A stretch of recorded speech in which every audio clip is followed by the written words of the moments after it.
Good afternoon. Prynawn da, diolch yn fawr iawn am ymuno gyda ni heddi. The most important climate talks for years have just begun. COP26 in Glasgow brings together leaders from across the world to make crucial commitments and decisions on how we can all respond to the climate emergency. The First Minister arrived in Glasgow yesterday and is meeting with world leaders and experts to discuss how Wales, one of the leaders in the Industrial Revolution, can play our part in reducing the impact of man-made climate change today. His message is the power of collective action. Smaller countries can achieve great things when everyone works together. My colleague Julie James and I will be making the long journey to Glasgow this week to continue these discussions, and I look forward to working with and, crucially, learning from others. And I'll be taking a clear message that here in Wales, we are ready to play our part. Last week, we launched our Net Zero Wales plan, and it sets out the next stage in our journey to get to net zero by 2050. It demands a real decade of action for Wales. To reach a net zero target, we all need to do much more over the next 10 years to reduce our emissions than we have over the whole of the last 30 years. This afternoon, my Cabinet colleagues will set out in the Senedd a series of actions that we are taking across the government. Jeremy Miles, the Education Minister, has this morning visited the site of Wales's soon-to-be first net zero school in the Vale of Glamorgan. Llancarvan Primary School will have its own on-site power generation, slashing the school's carbon output, as well as being a first-class environment for children to learn. In Wales, all new school buildings and colleges will meet net zero carbon targets and will include plans for biodiversity, active travel for the journeys to school and college, and electric vehicle charging facilities. We have big ambitions to decarbonise the whole of the public sector by 2030. The Health Minister, Newid Morgan, will today outline how the NHS is working towards a green recovery. New hospitals will be net zero, using clean energy and efficient insulation, and some health boards are already going further. In North Wales, staff at the Ysbyty Gwynedd are trialling reusable PPE. They're using less polluting anaesthetic gases and have increased green spaces for patients to enjoy and help their recovery. The Economy Minister, Vaughan Gethin, will have more to say this afternoon about the bold action we will take to build a stronger, fairer and greener Welsh economy. And thanks to everyone in Wales doing their bit, we are a leader, a world leader, in recycling. Through innovation, support and Welsh Government funding, we are moving towards a circular economy where waste is used as a resource. Capital Valley's Plastics in Torfaen, for example, turns plastic film into new damp-proof courses for use in buildings.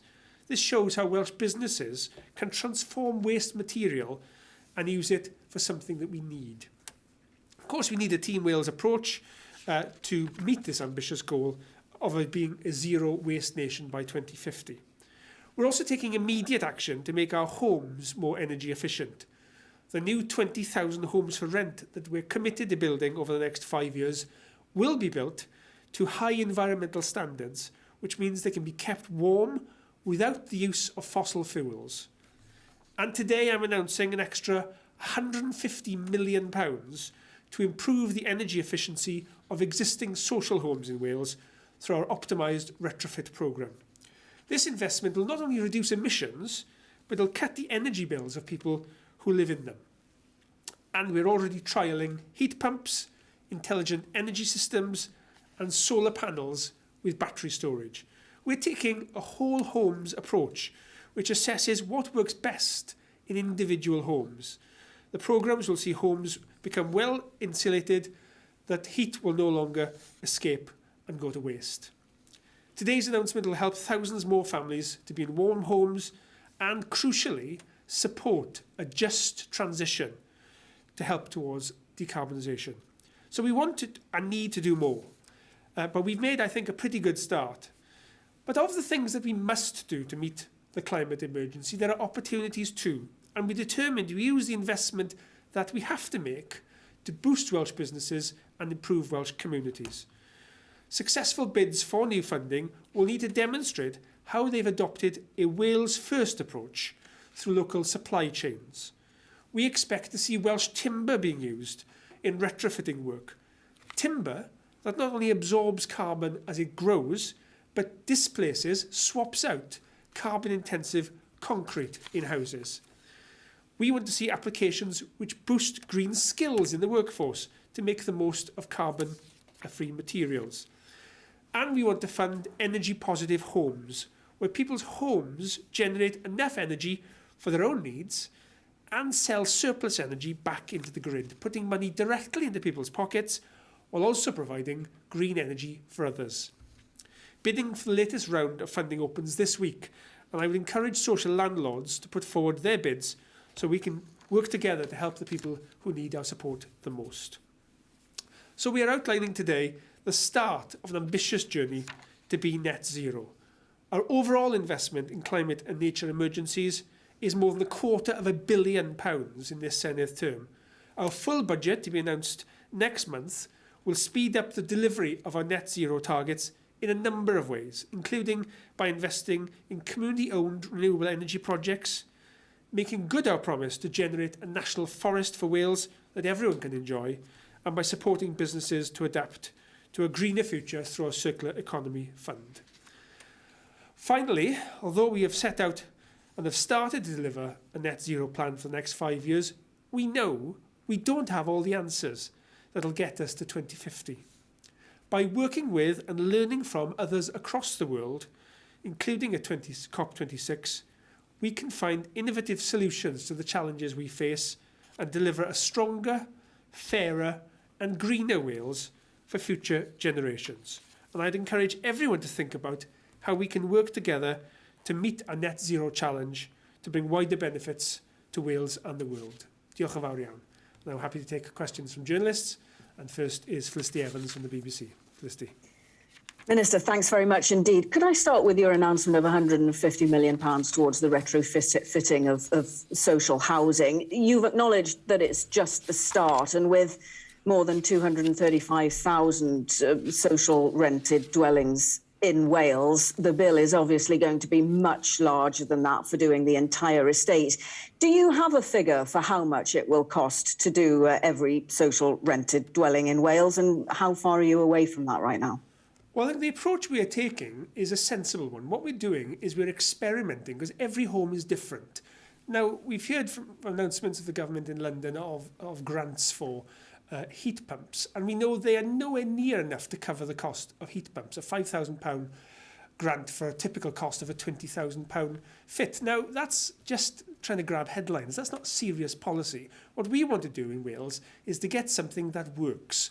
So we're trialling, first of all, in houses for rents, different approach through our optimised retrofit programme. Because unless you have a home that's properly insulated, all you do by putting in a ground source heat pump is the energy just escapes from the house. And who does that help? So what we want to do is to look at the whole home. We want to look at the quality of the fabric, the insulation. We want to look at technology. We want to see how people are using the technology, because again, there is evidence to show that if you put things in that people aren't comfortable in using, they bypass them, and there's a waste of money and it doesn't achieve the objective. So it's better we do this right, and we iterate, we learn, we trial, we experiment, and as we do those things, we then scale. So we don't have figures for the full rollout cost yet, because we don't know what the final solutions look like, but we want to work with tenants and with social housing providers to make sure the money we put in is going to have the effect we want it to have. Thank you. And on the decision to scrap the Llanbedr bypass, this is obviously part of a wider review of road building, but presumably, no pun intended, it's the direction of travel, isn't it? Are you expecting that all, or at least the majority of the roads that are part of that review are likely to be scrapped?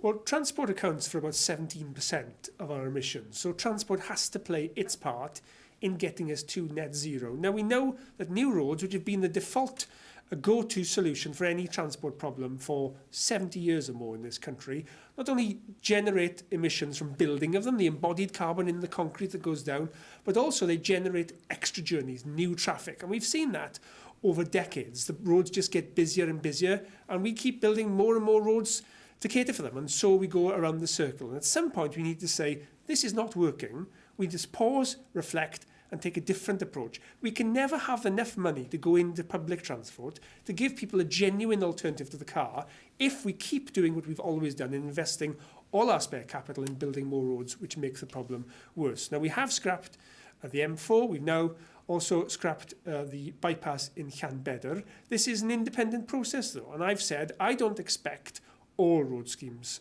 to be stopped, and we're not saying we'll never build another road. Certainly for many journeys, car is the only option, and we don't want to penalise people. What we do want to do is to free up resource so we can make that shift to public transport and to invest and look after the roads we already have. So the council in Gwynedd asked us to fast-track the Llanbedr scheme, to look at it first, which we did, but taken as a whole, the whole process will take a year. It'll not only look at the roads on the blocks, but it'll crucially look at when in the future new roads are the right solution. And there will be times when they are the right solution, but we're increasing the bar, the test that has to be met for that to be the solution that's recommended. Thanks, Felicity. So moving on to Ruth Malaski from Wales Online. Ruth. Minister, your colleague has spoken about the desire for homes in Wales to be free of gas boilers by 2030. That's just over 8 years away. Can you give us some details about how you think that will be delivered? Because it's not far for people to start planning, is it, for a new boiler? Well, we're not there yet, I think, is the honest answer to that, Ruth, because the technology and the skills to implement the technology isn't there at scale yet. For example, we don't build and manufacture in this country gas air source heat pumps, I should say, sorry.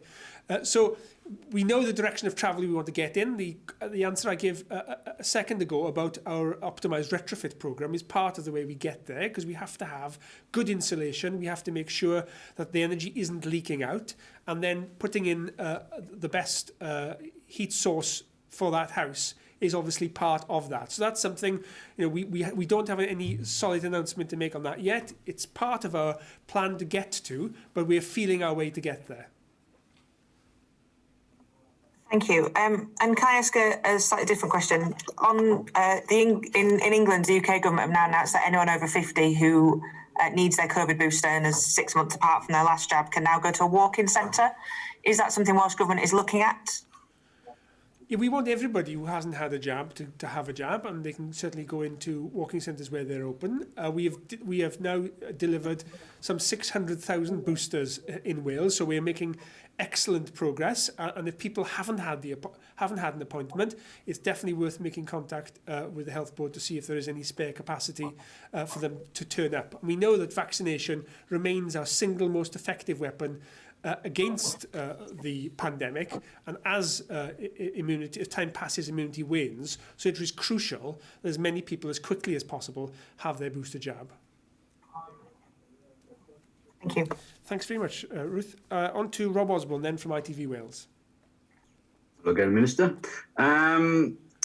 Let's go back to the cost of going to net zero. You know what you say there about social housing and things like that. But as you said before, that it's going to be costing a lot of money for people. Would you advise families, individuals to start putting money aside in order to make that transition to going net zero? Well, the role of government is to help people do the right thing. The science on climate change is undeniable, and it is alarming. So doing nothing is not an option, and also doing nothing is the most expensive thing to try and do, because we're going to have to confront this science whether we like it or not. And the later we leave change, the more expensive and the more difficult it's going to be. And the cost of dealing with flooding and the immediate effects we can see of climate change now are considerable too. Now, in terms of individual households, we know from the UK Climate Change Committee that about 60% of the changes that we need to make in order to reach net zero are down to individual people's choices. So, for example, when your car is coming up for renewal, choosing to take an electric car rather than an internal combustion engine, installing a ground source heat pump, travelling less often, less far, not taking long-haul flights, eating less meat, for example. These are all things individuals can do that will make a difference. Some of those are expensive, some of those are not. Electric cars, for example, because there really isn't a second-hand car market at the moment, are really only options for people who can afford to buy a brand new car. But that cost will come down. There'll be a second-hand car market developing, and it'll become more affordable as we scale this up. So I don't think we need to put people off by saying only people with high disposable income can do the things necessary to respond to the climate emergency. We can all do lots of things in our everyday lives now. Right, and back to COVID, slightly off topic. By yesterday, all 12 to 15-year-olds should have been offered a jab. We're hearing from parents that they've heard nothing. Why is that, and what should they do? Well, my 13-year-old daughter had a letter yesterday from the appointment last night, as it happens. So I think, as far as we're aware, everybody should have had a letter. It's entirely possible that there are some who've not quite caught up with it yet. If they haven't heard, they should do what they always do. There's a helpline number on the Welsh Government website for the local health board. There's a call centre you can get hold of to see if there are spare slots. But if they haven't heard, they should be hearing imminently. And already we've reached a significant number of young people. And for those, again, who haven't had a jab, it's vital you do have a jab.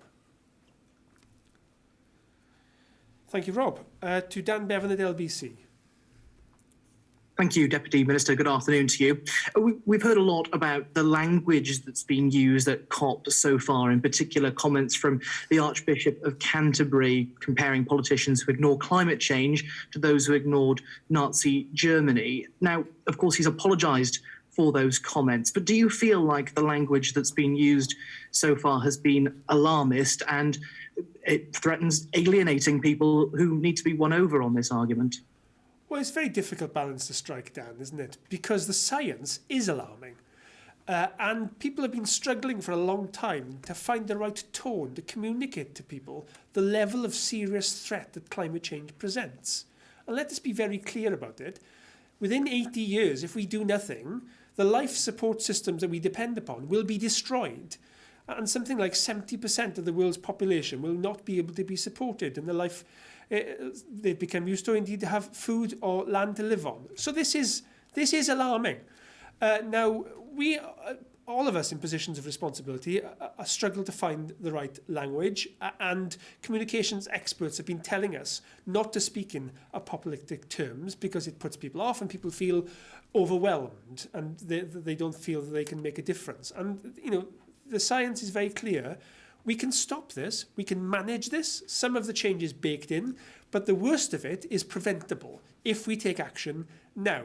Now, I think I heard what the Archbishop said yesterday, and he did apologise. Clearly, anybody comparing anything to the Holocaust is deeply inappropriate, and he was right to do that. But the point he was making was that the cost of inaction will result in tens of thousands of people dying year after year after year in this country, and around the world it'll go into the millions.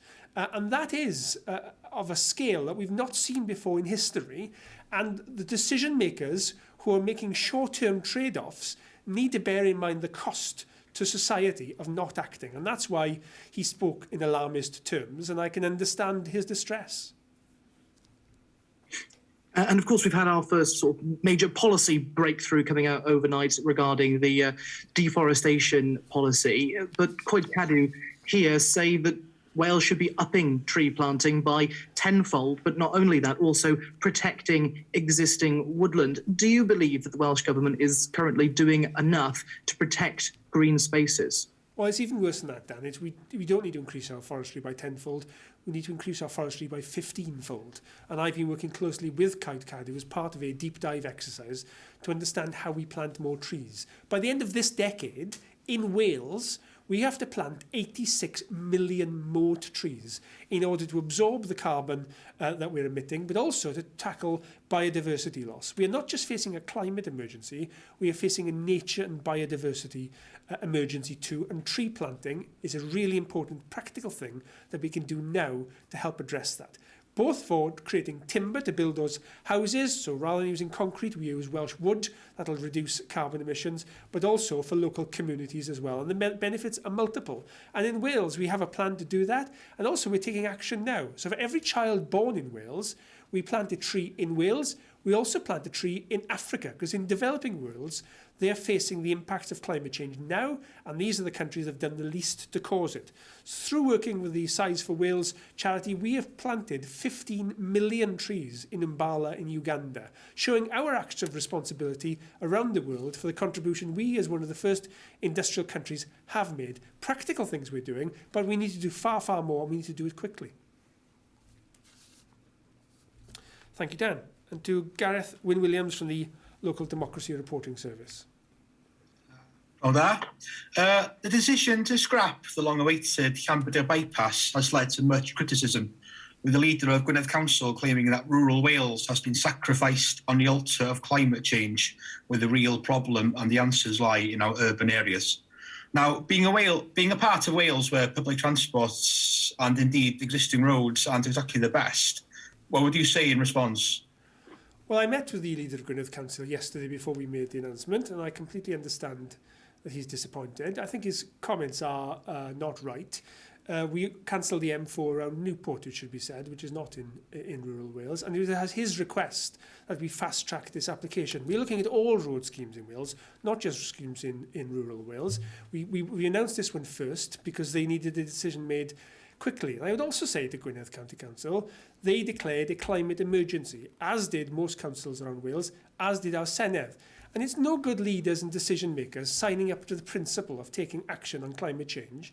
And then when it comes to the actions necessary to follow that through, running away and saying alarming things. That just is not leadership that the scale of our times requires us to make. Now, what we've said to Gwynedd Council, this is not a matter of money. The money that we were committed to spend on that bypass remains on the table, and we want to work with them to look at other solutions that tackles the congestion that they have at some times of the year in Llanbedr, but in a way that does not add to our climate emergency. And let me fully acknowledge, this is difficult. This is difficult for us all, because it means doing things differently. But if we don't do things differently, we'll end up with the same results we always have. And as the leaders in Glasgow are discussing now, that is taking us to ruination. So it is hard, for sure. Now, rural areas do present different sets of problems to urban areas, but they have rural areas everywhere. You look at rural Germany, you look at rural Switzerland, far sparser populations than Llanbedr has, and they have a functioning public transport system. We don't have that here because of Tory privatisation of the buses in the mid-80s, and we're working to turn that round. But with proper investment, which will free up by cancelling some road schemes, we'll be able to work with local authorities to give people genuine alternatives to the car, which they currently don't have. But that means some difficult, disruptive change in the short term to get to that point. And I appreciate it's difficult and uncomfortable, but I'm afraid it's what we need to do. Now, in addition to Welsh Government's funding, there was also substantial EU funding that had been earmarked to the project. Can you confirm the status of that money at all at this stage? Yes, we're able to use the European money for other projects. That money will not be lost to Wales, but it won't be spent on the bypass. The money that the Welsh Government was putting on the table, some £3 million, that was our contribution. That money remains available to work with Gwynedd to look at sustainable transport solutions in the short term, and in the medium to long term. As I say, the reason we're doing this roads review is not to punish people, it's to free up resources, to give people real alternatives. So I anticipate more money going into public transport by this money saved to give people in Gwynedd and in other parts of Wales a better public transport option. Diolch, Gareth. Now then on to Harry Hansen from That's TV South Wales. Thank you, Deputy Minister. You've announced today that schools and colleges in Wales will need to hit new net zero targets by January 1st. However, with that only being 8.5 weeks away, how likely do you think this is, and what will happen if those targets aren't met? So what we've announced today on school buildings, Harry, is that from January, all new school buildings will have to meet a net zero test. Now, in England, they stopped their school modernisation programme, and because of devolution, we made the choice in Wales to keep that going. So in Wales, we've had a 21st century schools building programme going for more than a decade, and you look in every part of Wales, there are brand new schools and high quality buildings being built as a result of that, improving conditions for teachers and pupils. What we're saying today is, from now on, all schools built under that programme will have to meet even higher environmental standards. They emit no more emissions than they're able to absorb. And that's a very important signal we're sending across the public sector estate, that from now on, when we build new, we build to net zero. Yeah, and I just wanted to ask you about something else as well. The proposed £1.7 billion Tidal lagoon project in Swansea Bay is expected to place Swansea as a global frontrunner in reaching net zero targets. How likely do you think it is that this project will make Swansea and South Wales an example for other places to put money into similar projects of their own? Well, I'm really sorry and disappointed that we don't already have a tidal lagoon in Swansea. There was an exciting proposal that we were supportive of. The UK government blocked, despite saying they want to be a world leader in climate change. To be fair to Swansea Council, they did not take that knockback lying down. They've gone out themselves, independent of us, and found a private sector partner to come forward with a proposal that they say will not require any public subsidy, that will provide local homes, will provide an income stream from data centres and from battery factories that will then enable them to build a tidal lagoon. And they look like really interesting and exciting proposals. As you'll understand, Harry, I'm also a minister with responsibility for planning. Until I see the detail of that, I need to be careful what I say. But certainly the principle of what they're trying to do, I think, is excellent, and all credit to them for showing the spirit to do it. And we look forward to working with them to understand the details of how that will work in practice. And finally then off to Tom Magner from Carers World Live. Tom. Thank you very much indeed, Deputy Minister. Your Westminster Labour colleague, Fleur Anderson, is proposing a new law banning wet wipes that contain plastic. This is not the wet wipes companies ahead of the game on climate change, but a concerned MP forcing action. Why do you think that companies appear so reluctant to take the lead on gaining green credentials?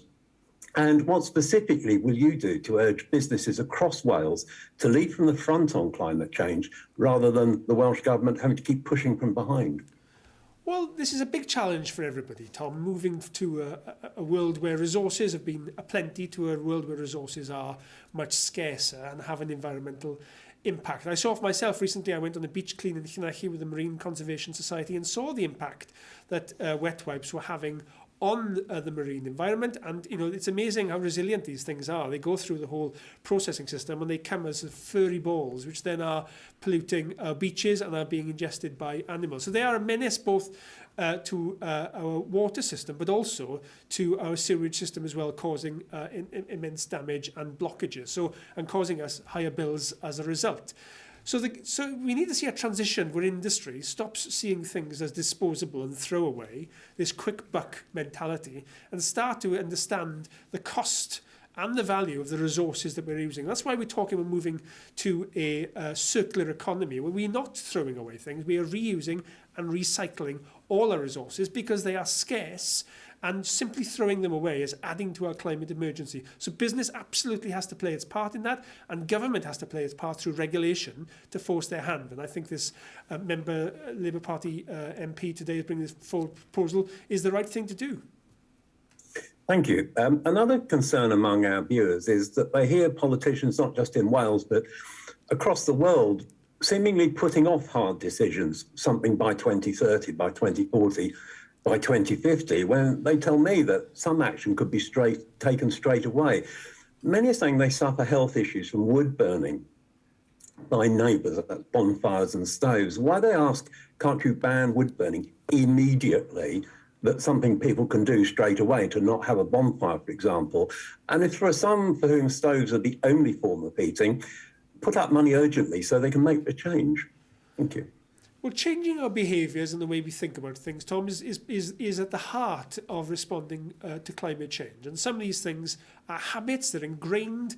You know, lots of people consider a wood-burning stove as cosy, and it's part of the home that they want to create and they work hard for. I have a wood-burning stove myself. I don't use it very often, but I absolutely understand the appeal of it.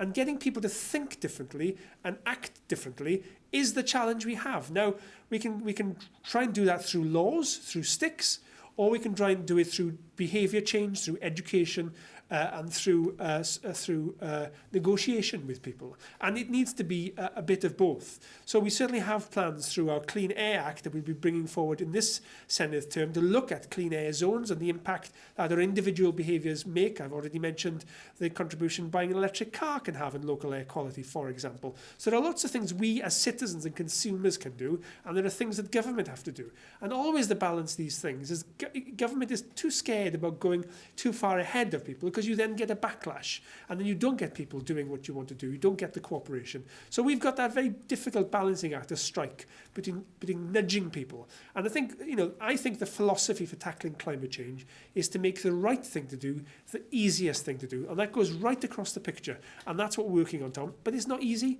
and we all have a part to play, not just government. Thank you. Thank you, Tom.